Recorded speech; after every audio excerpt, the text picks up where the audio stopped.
Tenían una misión. No podían volver con las manos vacías.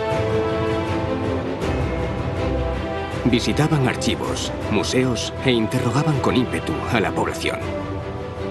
Debían cumplir sus objetivos a cualquier precio. Habían conseguido un documento importante, un inventario que arrojaba luz a una leyenda local. Templarios, tesoros y griales. El Führer les estaría muy agradecido. Desde su desaparición y durante sus años de vida, la Orden del Temple ha estado siempre rodeada de misterio. Griales, reliquias, tesoros, magia y leyendas están presentes en cada uno de sus dominios. Decididos a dominar el maestrazgo, cuando lo consiguieron demostraron que su poder no tenía límites. Tampoco las leyendas y los enigmas concentrados en aquella extensa región. ¿Qué hay detrás de tantas incógnitas y leyendas? ¿Qué es lo que motiva tanto a serios investigadores como a ávidos cazatesoros a seguir la huella que el Temple dejó en el maestrazgo?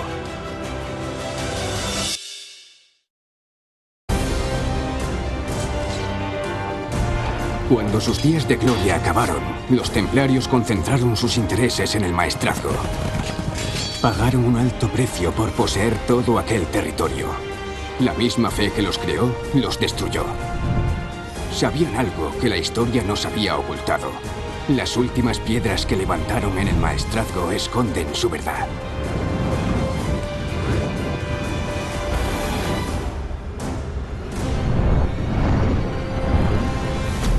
Territorio templario.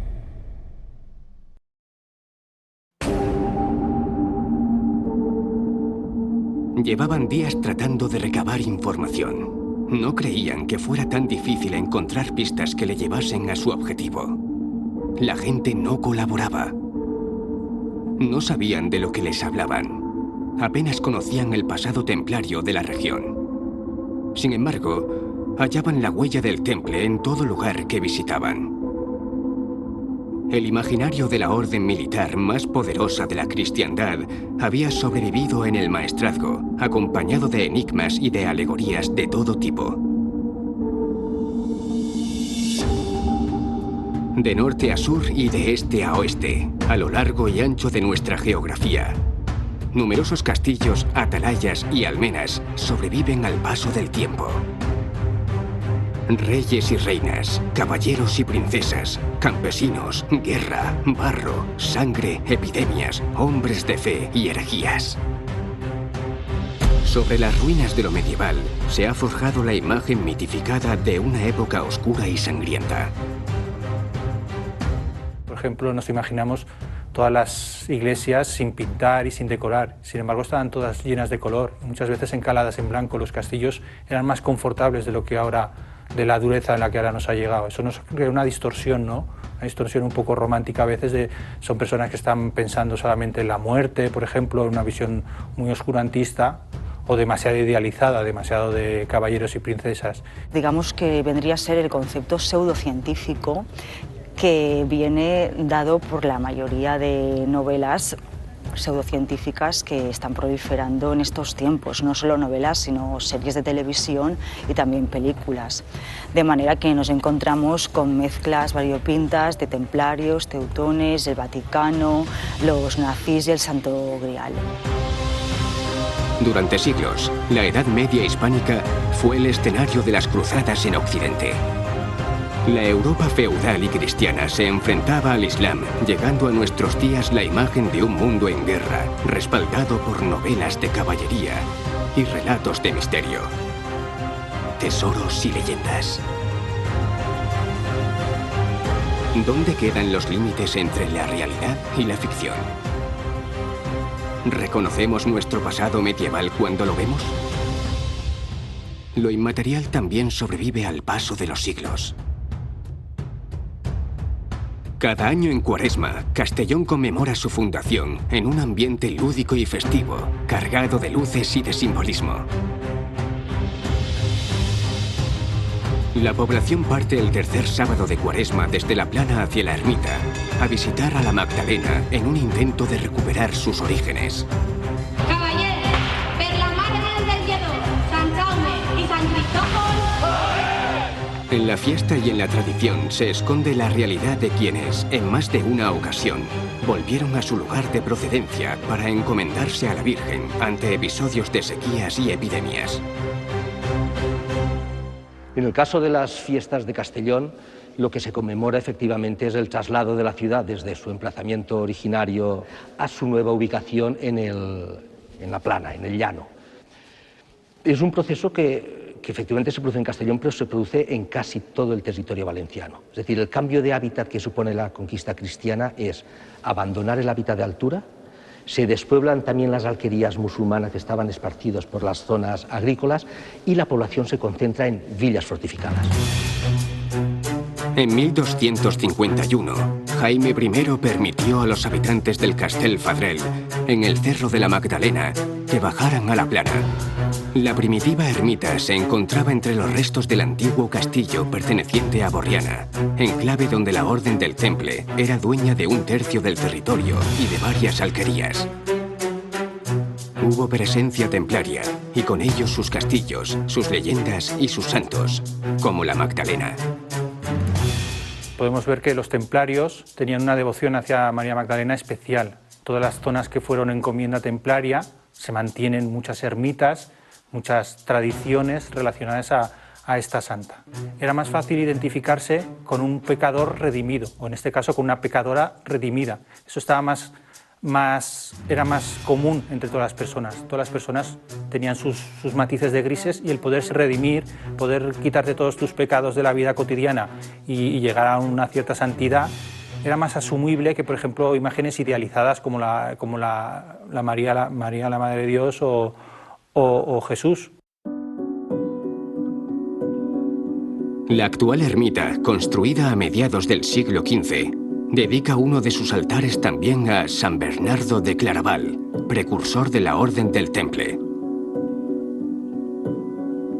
Los templarios desaparecieron oficialmente en 1312, un siglo antes de construir la nueva ermita. ¿Es casualidad que se consagrara a dos santos templarios? ¿Cómo pudo calar tan hondo el culto y la religiosidad templaria en la población, incluso después de su desaparición? El Maestrazgo es un territorio donde todavía está muy presente la huella templaria, en sus calles, en sus edificios, en sus castillos, incluso en sus gentes, donde las leyendas, los mitos, los enigmas están todavía presentes, también en los cuentos populares que se transmiten entre padres e hijos y que han sobrevivido generación tras generación estos 700 años. Muchas de nuestras fiestas han llegado hasta la actualidad respaldadas por la tradición y la memoria colectiva, pasando por alto cuánto pudo haber detrás. ¿Veneramos a santos templarios? ¿Dónde y por qué nacen estos cultos y consagraciones? No hay resto medieval vinculado al temple que se pasea a caballo entre lo real y el imaginario colectivo. La impronta de la orden ha permanecido en el ADN de la población, en sus fiestas, en sus tradiciones, en sus costumbres y en sus santos. ¿Cuánto conocemos de nuestro pasado medieval y cuánto sabemos en realidad de lo que fue el temple y su obra en el Maestrazgo? Si la historia y la leyenda se entremezclan y diluyen en la huella que los templarios dejaron en el norte del Reino de Valencia, ¿qué esconden los relatos acerca de sus tesoros o reliquias?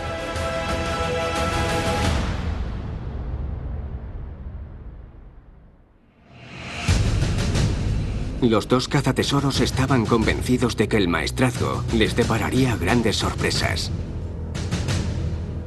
Tenían en su poder un registro de los objetos guardados en la capilla del castillo templario de Chivert, fechado en el solsticio de verano de 1304. ¿Por qué redactó la Orden del Temple aquel inventario? ¿Sabían que su fin estaba cerca?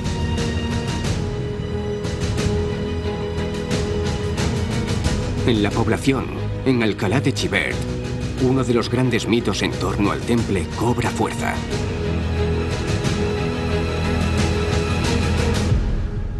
como todas las personas o todas las organizaciones que viajaron a Jerusalén, querían llevarse reliquias.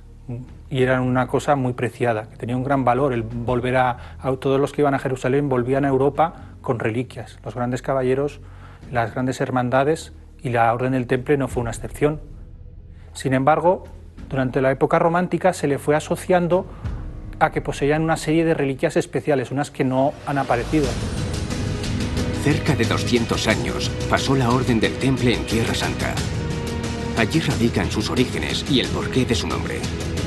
Establecieron su cuartel general sobre el Templo de Salomón. ¿Lograron recuperar algo de lo que quedaba del templo? Se ha escrito mucha novela, pero solo con un afán de publicar, ¿vale? En donde todo, se puede decir casi todo, ha sido inventado.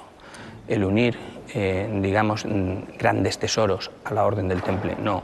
Posiblemente lo que se encontró, y no se consta de otros temas, cuando los templarios estuvieron en el periodo en el Templo de Salomón, dicen que el Templo de Salomón guardó el Arca de la Alianza, guardó la mesa del rey Salomón, que decían que todo lo que estaba sobre esa mesa no se corrompía, era incorrupto, por lo tanto era milagrosa, ¿vale? Se dice que ellos en muy poco tiempo se enriquecieron gracias a esto, pero se dice, no se ha demostrado nada.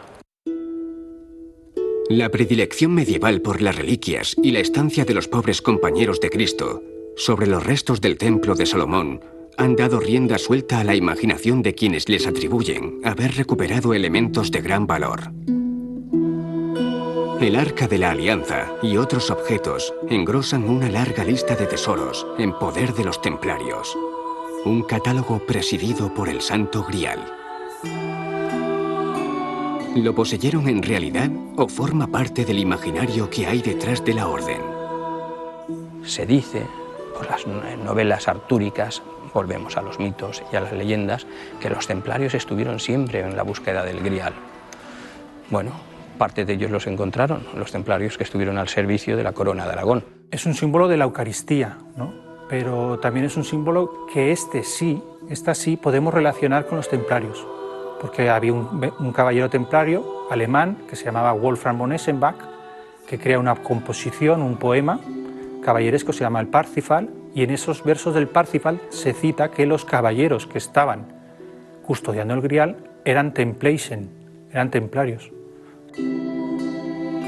La encomienda templaria más antigua del maestrazgo, Chibert, guarda una vinculación especial con el Grial. Se dice que cuando comenzó la persecución de la orden, unos pocos caballeros huyeron del castillo, llevando consigo todo tipo de objetos y reliquias que allí guardaban. ¿Iba el Grial con ellos? El escudo de Alcalá de Chivert está relacionado con los templarios, porque en él se encuentra el castillo, que quiere decir fortaleza o castillo templario, la copa que se identifica con el Grial, las cruces templarias o de paté y la cruz octogonal. Hay varias teorías sobre la historia del Grial. El Grial normalmente se cree que es una copa que contiene el líquido de Jesucristo, su sangre real. Pero se cree también que la portadora y la guardiana de este Grial es María Magdalena. Aquí en Alcalá de Chivert se han encontrado en el trasangrario unas pinturas muy importantes en las que está reflejada María Magdalena con la copa sagrada del Grial. El misterio eucarístico, María Magdalena y el Grial son ensalzados en una parroquia dedicada a San Juan Bautista. Otro santo al que los templarios tenían especial devoción y que tiene una marcada presencia en otros enclaves del maestrazgo. La imagen del mártir corona la torre más alta del Reino de Valencia, de planta octogonal. El número 8 lo vemos en muchas construcciones que nos quedan templarias. Lo vemos en torres, lo vemos incluso en los peirones, en las cruces esas de término que aparecen muchas veces en el maestrazgo, son siempre la base octogonal. La torre campanario de Alcalá de Xivert tiene la forma octogonal. Fue construida por Juan Barceló, vecino de Alcalá de Xivert. Los templarios normalmente construían todas sus obras con la forma octogonal, porque la forma octogonal tiene una energía muy positiva. El edificio, sin embargo, fue construido 400 años tras el fin de la orden. Lo mismo ocurre con la decoración de su interior. ¿Es casualidad que la simbología templaria reapareciera siglos después o se trata de algo deliberado, de un intento de recuperar el ideario del temple? ¿Se trata de otro relato, de otra relación entre la orden y conocimientos exclusivos y la posesión de reliquias elaborado tras la disolución de la misma? Innumerables enigmas y misterios mantiene viva la llama del temple.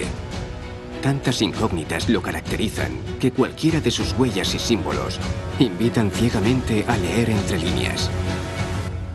¿Llegaron a poseer los templarios el cáliz de Cristo, el que se empleó en la última cena?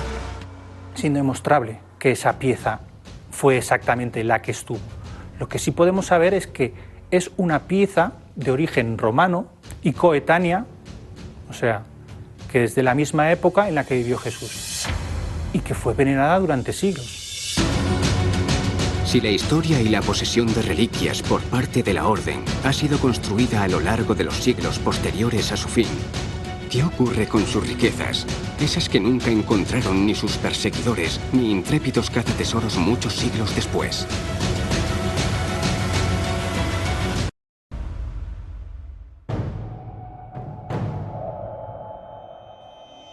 Entre los siglos XIII y XIV existió una comunidad de pastores que creían en la paz y en el respeto. Eran llamados cátaros, puros.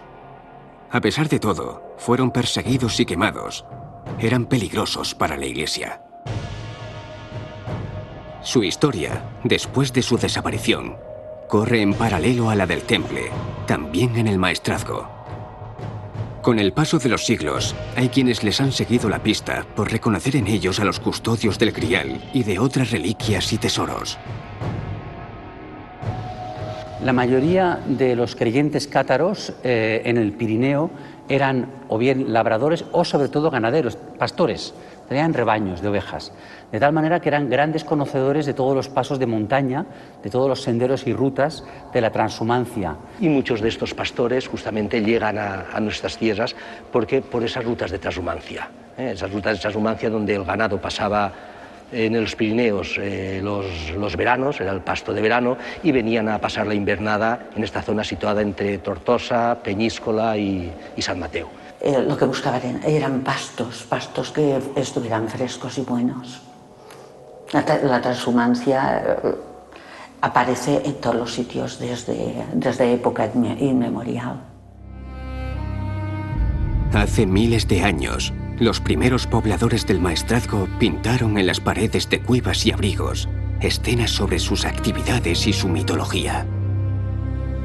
La más famosa de sus representaciones está en la Valtorta, una zona de paso entre el Alto y el Bajo Maestrazgo.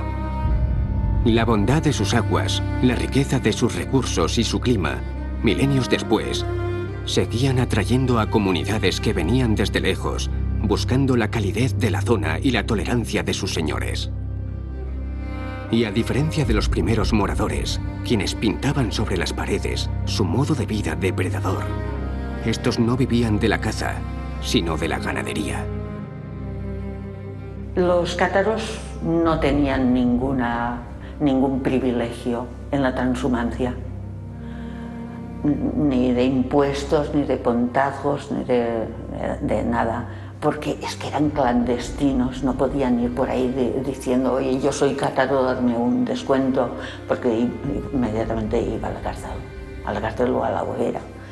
Entonces, ellos lo que querían era camuflarse, estar lo más integrados posible y ser lo menos visibles posibles. Ellos no comían carne, pero, por ejemplo, sí que comían pescado, no comían huevos.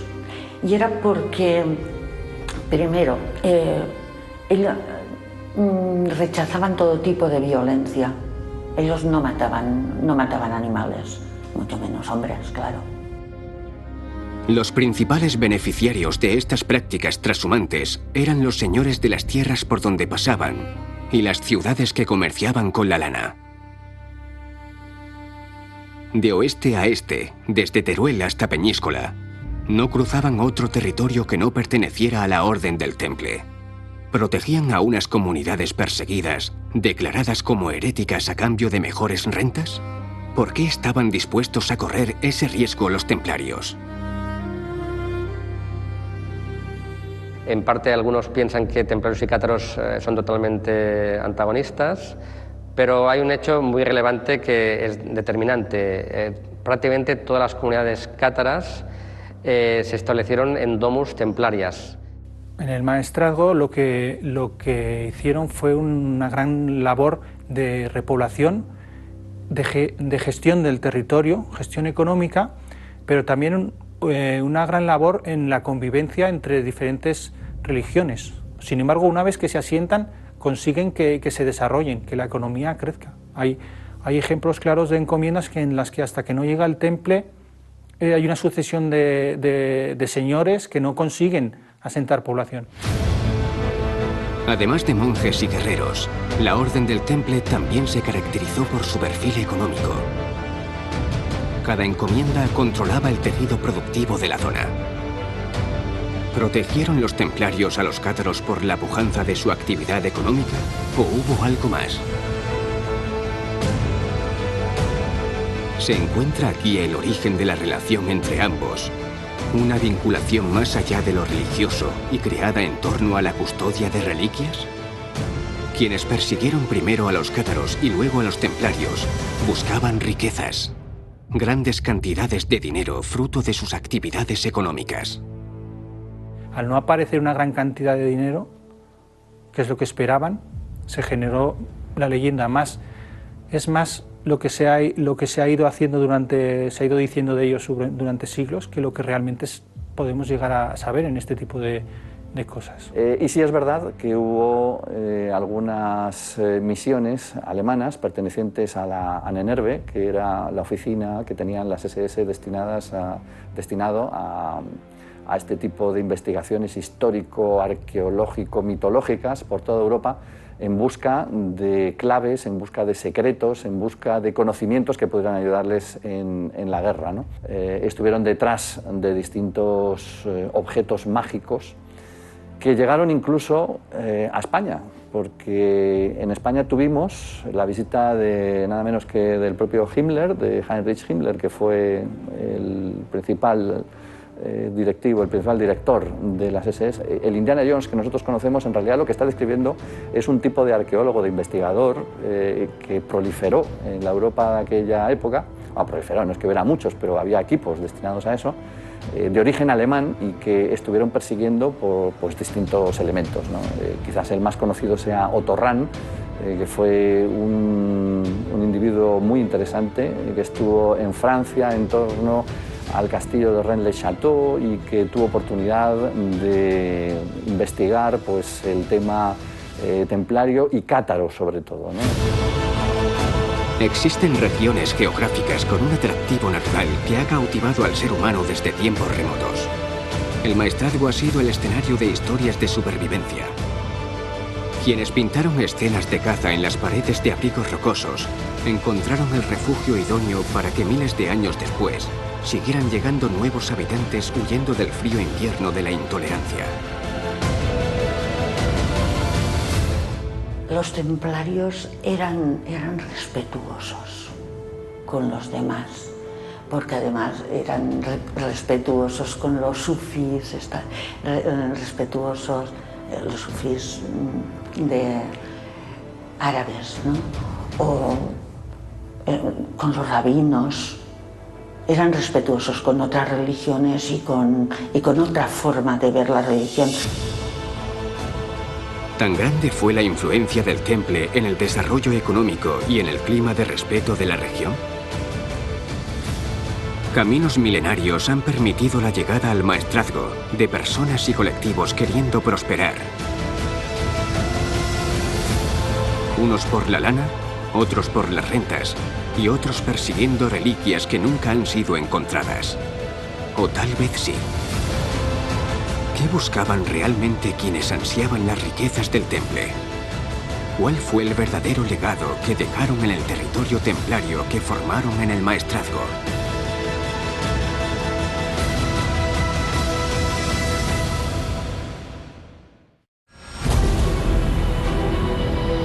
Las expediciones alemanas, sin saberlo, también eran herederas del temple, bebían de su historia como propagadores de una imagen construida a lo largo de los siglos. Buscaban respuestas a preguntas que quizá la Orden nunca planteó. Creían en el Grial, en el alfabeto templario, en el Arca de la Alianza y en una serie de misterios y enigmas nacidos a raíz de los símbolos templarios. Estaban convencidos de que la Orden de los Pobres Compañeros de Cristo poseyó algo, un amuleto, un conocimiento superior, un poder místico que les haría imponerse sobre las demás potencias occidentales. Veían en cada símbolo, en cada huella templaria, la pieza de un rompecabezas. La Orden sabía algo que decidió ocultar. Debían pensar como ellos para descubrirlo.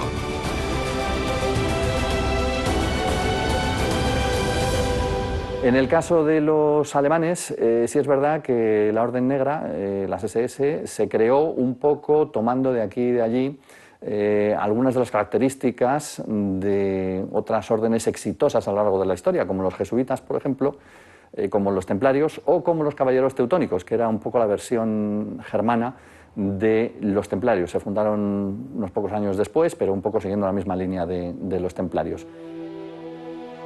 Sobre su huella se ha construido la imagen mística de una orden iniciada en todo tipo de conocimientos. ¿Qué otro significado pueden tener los símbolos templarios? ¿Ocultó algo la orden en sus principales elementos representativos? Sus cruces, sus encomiendas, su sello y el poder económico y militar que les caracterizó han sido objeto de segundas lecturas a lo largo de la historia. ¿Cuál es la verdadera imagen del temple? No se puede entender verdaderamente la cultura templaria si no analizamos todo el mundo occidental en su contexto. En la Edad Media, la imagen, digamos que viene a ser el alfabeto de los incultos. Tenemos que pensar que estamos en una sociedad en que la mayoría de gente no sabía leer ni escribir. De manera que se hacen servir de la imagen y a través de los símbolos como un alfabeto en piedra, a través de la escultura y de la pintura, para adoctrinar. La arquitectura, las imágenes alegóricas, todo ese tipo de cosas servían para transmitir un mensaje. Las iglesias están orientadas a puntos cardinales y se hacían ceremonias en momentos en los que el sol realizaba efectos, por ejemplo, que iluminaban a la Virgen o tal. En la Edad Media, la imagen era empleada para evangelizar e ilustrar a la población en la doctrina religiosa cristiana, en los dogmas de fe y en el camino de la Iglesia. Cada institución tenía su símbolo, un elemento representativo. ¿Cómo era reconocida la Orden del Temple en su propio contexto en la Edad Media? ¿Querían recuperar a aquellos 9 caballeros que fundaron la Orden algún antiguo culto, protegidos bajo la aprobación de una nueva institución religiosa y militar por parte de la Iglesia? ¿Qué tiene de especial la cruz patada roja empleada por los templarios? Existe otra cruz atribuida al temple, mucho más famosa entre quienes van más allá de la simple representación de un símbolo adscrito a los pobres compañeros de Cristo. La cruz de las 8 beatitudes y el alfabeto templario. ¿Pudo ser cierto que los templarios escondían un alfabeto en la otra cruz que representaba a la orden? ¿En qué consistiría? Todas las transacciones económicas, todas las maniobras militares, forma de llevar a cabo el culto, es decir, conceptos mucho más interiores. esto lo tenían que hacer de una manera bastante secreta, hermética, y utilizaban la cruz de las 8 beatitudes. Hay pocas cruces que estén representadas de esa manera. No tenemos constancia escrita, no tenemos ningún documento en el que aparezca un alfabeto diferente al latín que se utilizará normalmente. Una vez más nos encontramos ante una deformación romántica y la creación de un alfabeto. En lo que son documentos que están escritos por los templarios hay una fiabilidad absoluta. Sin embargo, hay otros donde no han sido escritos por los templarios, sino que pueden haber sido escritos por reyes, pueden haber sido escritos por obispos, arzobispos o cualesquier otra persona que comunique algo sobre los templarios. De querer transmitir un mensaje a través de sus símbolos representativos, ¿cuál podría ser? ¿Qué era en realidad la Orden del Temple? La historia posterior a su disolución ha creado y alimentado un legado cargado de enigmas y de misterio, explicado a través de leyendas y alegorías, más allá de lo que realmente pudo ser. ¿Qué representó verdaderamente la Orden del Temple en su propio contexto en la Edad Media? ¿Cuál fue su legado? Chocaba muchísimo con el miedo que metían desde el púlpito las autoridades religiosas que transmitían el tempus fugit. En cambio, los templarios era el carpe diem, vive al día, porque hoy estamos aquí, pero mañana no sabemos dónde estaremos. Entonces eso es fundamental de tenerlo en cuenta. Pero claro, cuando desaparece el temple, la sociedad pega un salto en negativo para atrás. ¿Tenemos una imagen acertada de la Orden del Temple? ¿Podemos decir que ha sido objeto de la construcción de un relato posterior a su verdadera historia, a su tiempo y a su legado? El aumento exponencial de posesiones templarias en el norte del Reino de Valencia, durante sus años finales, siempre ha sembrado dudas acerca de sus intenciones.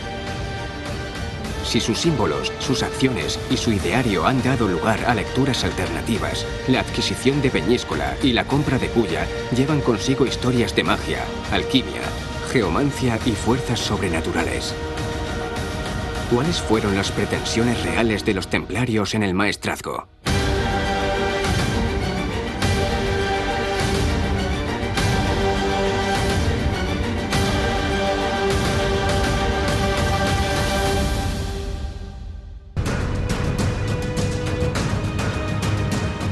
Hacía un siglo que perdieron Jerusalén. En 1291 cayó San Juan de Acre, la última posesión cristiana en Tierra Santa. Se buscaban culpables y las órdenes militares comenzaron a ser señaladas. ¿Volverían a recuperar sus posiciones en Oriente? La supervivencia de aquellas instituciones creadas para defender los santos lugares había quedado en entredicho a partir de entonces. ¿Qué papel desempeñaría en Occidente? La cantidad y extensión de sus propiedades y de su patrimonio podían suponer un peligro para las monarquías o un aliciente para poseerlos.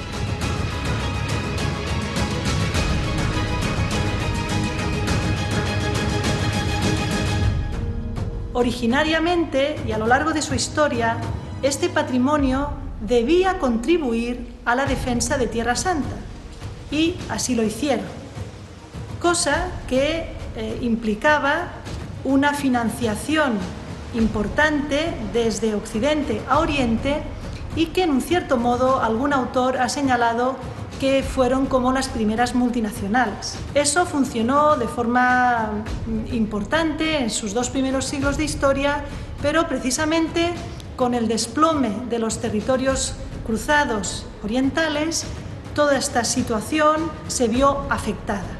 Probablemente sea al final la causa también de su derrumbe, porque llegaron a tener tal poder financiero que dependían muchas altas instancias de ellos, empezando por el propio rey de Francia, que fue el que animó a acabar con la Temple precisamente para apoderarse del dinero que tenían y para acabar con la deuda que tenía con ellos. Su participación en la conquista cristiana de Al-Ándalus y diversas donaciones hicieron que, tras Francia, la península ibérica fuera el gran bastión templario del occidente europeo. A finales del siglo XIII, al poco de perder su posición en Tierra Santa, fijó en el maestrazgo su punto de mira. Se propuso poseerlo y en pocos años lo consiguió. ¿Qué interés real tenían los templarios en ese territorio? Aquella región llegó a acumular la mayor densidad de posesiones templarias de la península. Por alguna razón, tenían mucho interés en conseguir en este territorio muchas encomiendas. O sea, gastan grandes fortunas en conseguir pequeños pueblos. Tenemos a Culla, en las que pongan una gran cantidad. Al final consiguen casi un territorio homogéneo, una línea que les podía llevar hasta el interior de la península. Podríamos decir casi que era un reino dentro de otro reino. ¿Qué consiguen con eso? Pues un magnífico, estratégico y enorme extensión territorial, que de alguna manera pues tendrá salida al mar, está estratégicamente ubicado ante Aragón y también ante los territorios de Cataluña. Pero, ¿y si sus pretensiones fueran otras? Del mismo modo que sus símbolos y su historia invitan a segundas lecturas, cada una de sus encomiendas en el maestrazgo no queda exenta de enigmas acerca de su ubicación. ¿Qué le aportaba al temple Peñíscola? ¿Y Culla? Existe una posibilidad que podría explicar el interés de los templarios por Culla. Un interés estratégico no solo por la gran cantidad de territorio que se domina en lo más alto del castillo, sino también por su posición estratégica en la península ibérica. Si dibujamos una cruz templaria con centro en Ucero, uno de los grandes centros de poder de los templarios, y se dibujan las 4 aspas de la cruz templaria, norte, sur, oeste y este, pasando también por otros centros como podían ser Toledo o Tomar, la cruz del este haría su situación en Culla. ¿Dominaban igualmente la cartografía los templarios tan bien como el arte de la guerra y de las finanzas?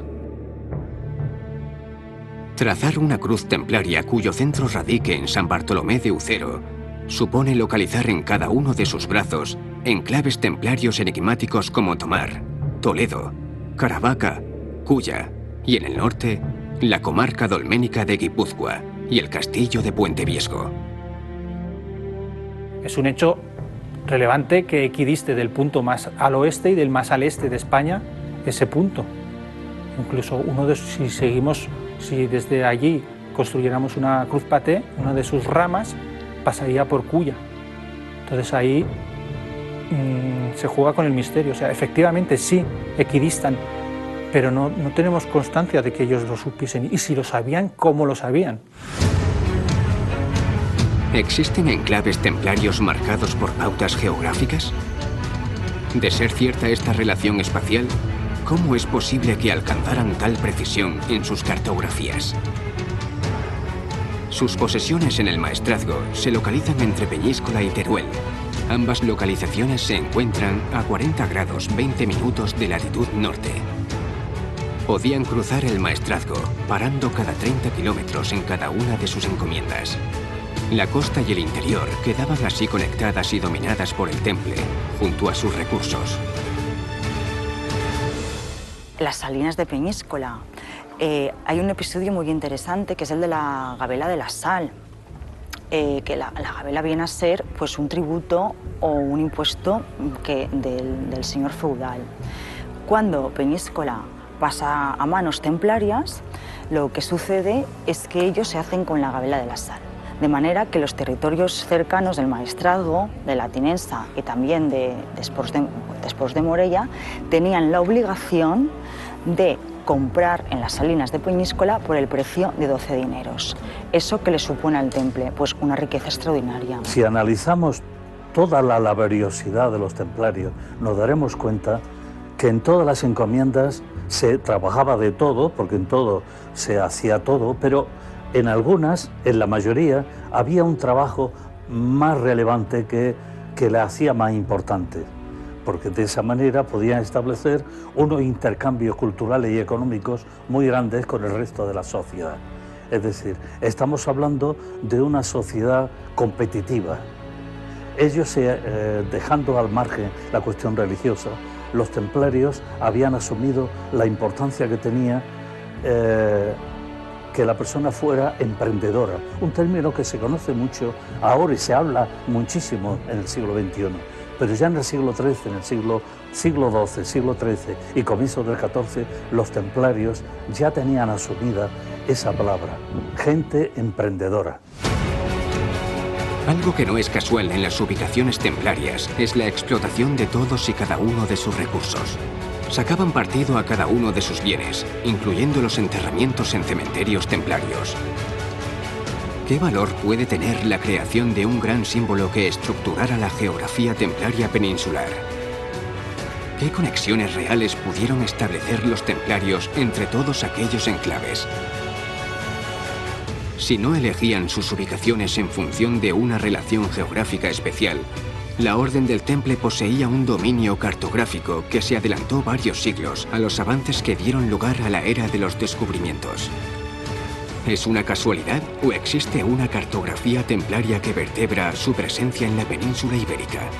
La huella del Temple, ya sea en sus símbolos o en cada una de sus encomiendas y en cada uno de los acontecimientos históricos que protagonizó, invita a pensar en las verdaderas intenciones de la Orden y en su proyecto antes y tal vez después de su desaparición.